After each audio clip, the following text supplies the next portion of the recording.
Bismillahirrahmanirrahim. Assalamualaikum warahmatullahi wabarakatuh.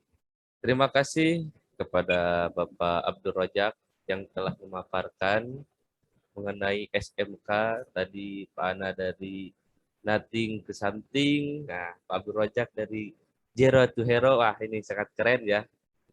Mari kita simak pemaparan dari narasumber ketiga, yaitu guru kita, dosen kita di kampus Uninus, yaitu Ibu Dr. NDD Khairia.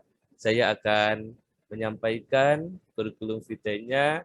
Nama lengkap beliau adalah Dr. NDD Khairia MA.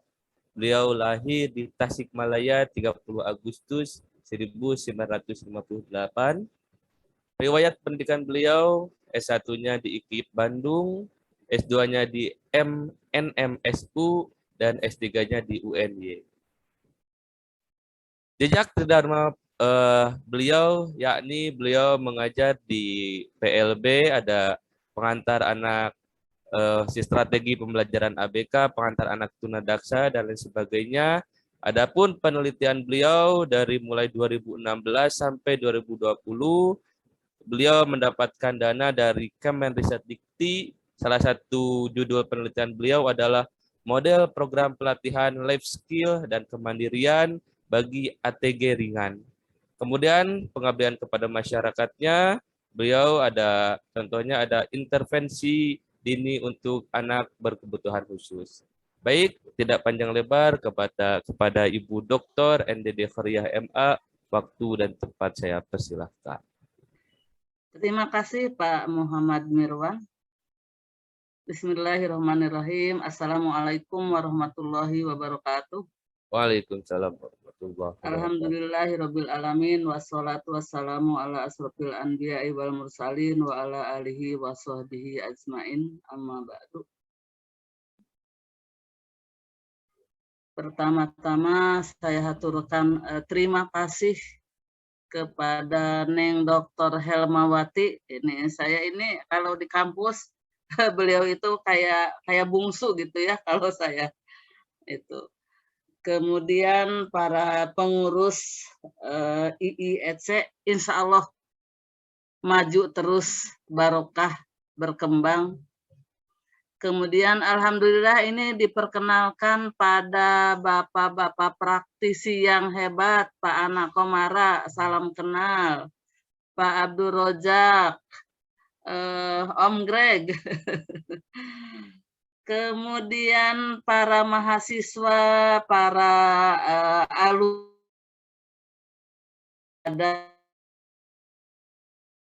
ilmu dan para pecinta tolab ilmu. Kali ini Ibu diamanati materi tentang keadilan pendidikan bagi anak berkebutuhan khusus. Betul ya, Neng? Nah.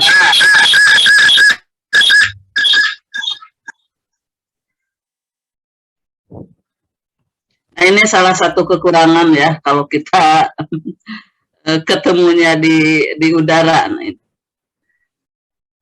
Berbicara keadilan bukan berarti sama rata.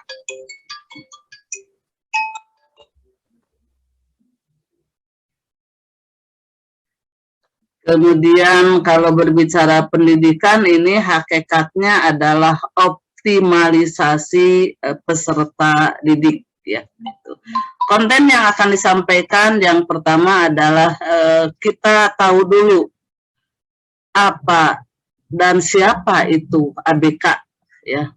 ABK ini singkatan dari anak berkebutuhan khusus. Istilah lamanya itu dulu sekali tahun 80-an adalah anak cacat, Pak. Ya. Semakin ke sini semakin berkembang, berubah istilah, semakin diperhalus ya. Nah, dulu anak cacat, kemudian anak luar biasa. Nah, sekarang yang digunakan adalah anak berkebutuhan khusus. Kalau di Malaysia memanggilnya adalah anak-anak istimewa. Nah, itu sebetulnya sama saja ABK. Anak berkebutuhan khusus ini mengalami hambatan baik pada pertumbuhan ataupun pada perkembangan, mengalami hambatan belajar dan memiliki kebutuhan khusus dalam pendidikan. Nah, ini ada yang diakibatkan oleh faktor internal dan eksternal atau kombinasi dari keduanya. Nah, sehingga diperlukan adaptasi dan modifikasi dalam pembelajaran, baik dalam tujuan, materi, metode, media, dan penilaian. Nah, itu yang dimaksud dengan anak berkebutuhan. Nah, ABK ini memang sifatnya ada yang temporer. Ini perbedaan yang lama dengan yang baru. Ada yang temporer, ada yang permanen. Kalau temporer ini sama dengan eksternal, akibat lingkungan yang bisa jadi kurang mendukung pada keberadaan anak sehingga anak memiliki perilaku yang tidak diharapkan. Mungkin Bapak dan Ibu pernah melihat anak-anak yang antingnya banyak, kemudian rambutnya di anak pang ya. Nah, itu termasuk yang sifatnya temporer ya. Kemudian anak yang diakibatkan narkoba, anak yang karena broken home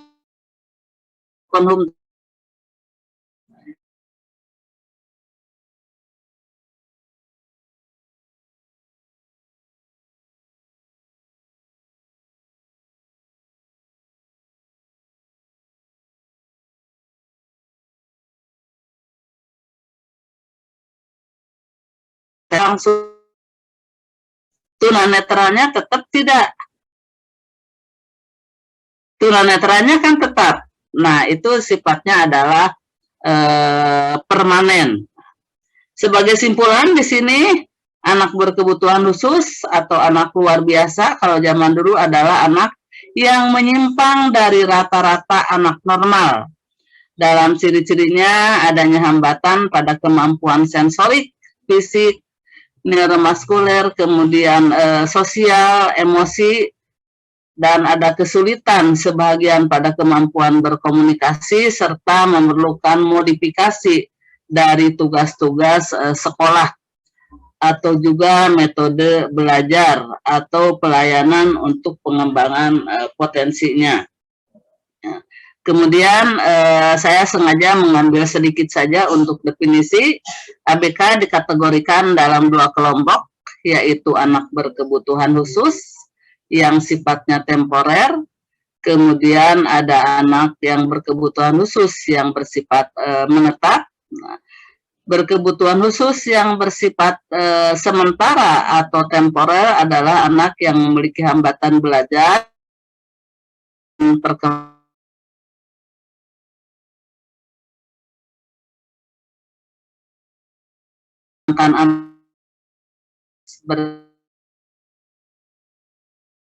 anak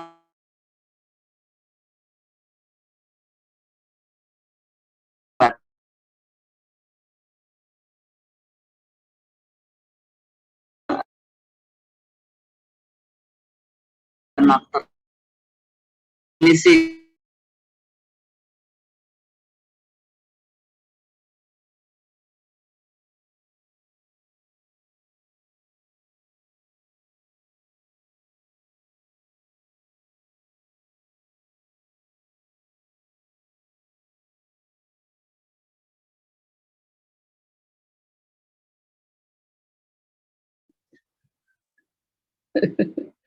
Kita lanjut. Jenis-jenis anak berkebutuhan khusus. Di situ ada yang tunanetra atau hambatan penglihatan. Kedengaran Bapak Ibu? Jelas, kedengaran. Kemudian ada yang tunarungu, hambatan pada pendengaran dan hambatan pada wicara. Ada yang tunagrahita, itu yang memiliki hambatan pada intelektual di bawah rata-rata. Dan ada juga anak yang CIBI ya, istimewa, bakat istimewa, yang IQ-nya tinggi. Ini banyak di sekolah-sekolah umum ya, yang CI, BI. Mereka kalau guru-guru kurang paham, biasanya memperlihatkan perilaku-perilaku yang selalu mengganggu temannya karena asupan yang disampaikan tidak sesuai dengan yang diharapkan. Kemudian ada yang tunadaksa.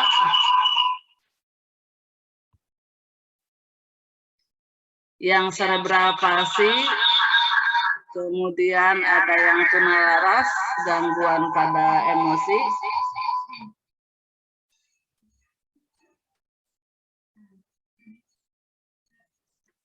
Kemudian berkesulitan belajar, ini Pak di tahun 80-an, ada penelitian bagi anak-anak berkesulitan belajar, ini 3 dari 40 peserta didik, kalau dulu kan SD itu 40 rata-rata per kelas. Nah, dari 40 ini ada 3 yang berkesulitan belajar. Jadi ini ada 3 jenis juga yang berkesulitan belajar, ada disleksia, diskalkulia, disgrafia.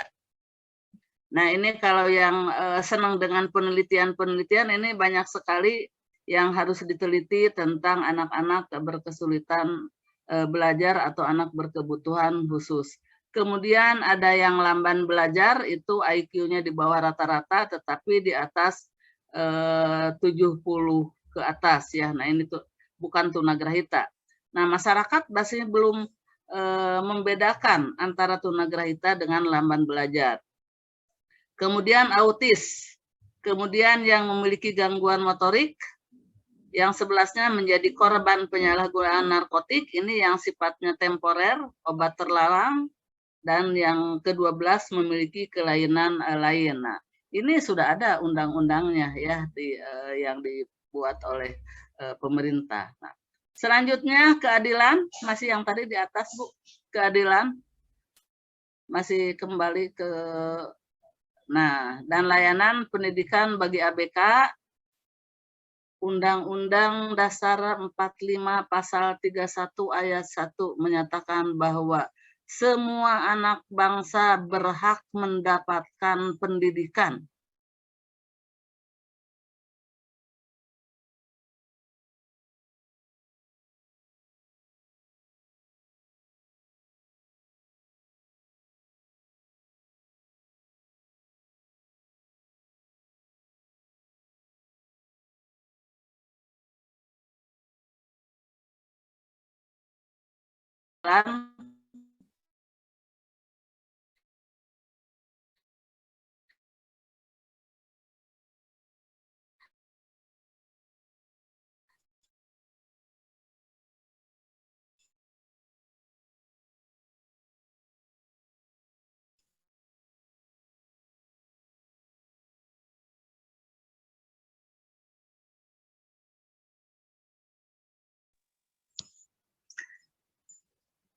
Pemerintah sudah mendukung layanan pendidikan bagi anak-anak berkebutuhan khusus. Ya, di tahun 80-an itu setiap kabupaten ada yang sudah negeri, SLB negeri. Nah, di tahun sekarang ini satu kabupaten ada 2, ada 3. Jadi tetap masyarakat yang paling banyak membuka sekolah-sekolah atau lembaga pendidikan khusus bagi anak berkebutuhan khusus. Nah, kemudian selanjutnya ada perubahan mengarah pada paradigma baru, yaitu inclusive education, di mana anak-anak berkebutuhan khusus mengikuti layanan pendidikan di sekolah-sekolah umum. Ibu yakin di sekolah yang didirikan oleh Pak Ana dan kawan-kawan ada anak berkebutuhan khusus. Apakah itu berkesulitan belajar atau bisa jadi slow learner ya. Jadi namanya SPPI, Sekolah Penyelenggara Pendidikan Inklusif. Dan saat ini DEPAG sedang menyelenggarakan latihan-latihan atau BIMTEK bagi guru-guru MI, Sanawiyah, Madrasah Ibtidaiyah agar memahami keberadaan anak-anak berkebutuhan khusus. Dan Jawa Barat ini merupakan pintu gerbang pertama dalam penyelenggaraan inclusive education. Adanya inclusive education bukan berarti SLB mati. Ya, SLB tetap berjalan, kemudian inclusive education juga tetap berjalan, karena kalau hanya SLB saja masih jarang. Jadi masih banyak anak-anak berkebutuhan khusus tidak mendapat pelayanan pendidikan yang sesuai dengan kemampuannya, yang sesuai dengan bakatnya, karena SLB masih jarang. Bisa jadi beberapa kecamatan baru ada 1 SLB dari 1 kabupaten, berapa banyak SLB, sementara anak berkebutuhan khusus istilahnya belum terlayani secara keseluruhan dengan alasan orang tua, Bu, SLB-nya masih jauh karena harus ngantar dan lain sebagainya. Nah, dengan adanya paradigma baru, yaitu layanan yang diberikan pada anak-anak berkebutuhan khusus di sekolah reguler, tidak ada alasan bagi orang tua mengatakan bahwa tempat pendidikan bagi ABK jauh, karena SD ada di sekitar masyarakat, ya, SD ada di sekitar keluarga yang memiliki anak berkebutuhan khusus. Ya, kalau masih ada kendala itu hal yang wajar. Karena apa? Amerika sendiri negara maju masih tetap ada yang namanya sekolah khusus. Kalau di kita adalah ada SLB. Ya, nah ini tujuan yang akan dicapai pada anak pada kegiatan belajar inklusif. Mohon maaf Ibu Dokter, waktu 2 menit lagi ya Bu ya. Terima kasih Pak. Saya kira untuk bisa di-share untuk materi sama teman-teman. Jadi sebagai akhir kata, pemerintah dan masyarakat sudah memberikan keadilan dalam pendidikan sesuai dengan kemampuannya, sesuai dengan bakatnya. Tinggal kita terus mengembangkan, kita menghargai siapapun yang ada di sekitar kita. Tidak ada diferensiasi karena ini normal dihargai, ini yang berkebutuhan khusus tidak dihargai. Karena setiap anak unik, setiap anak membutuhkan memiliki harga diri, dan setiap anak membutuhkan harga dari siapapun dia berada. Sekian, kurang dan lebihnya mohon maaf. Assalamualaikum warahmatullahi wabarakatuh. Waalaikumsalam warahmatullahi wabarakatuh.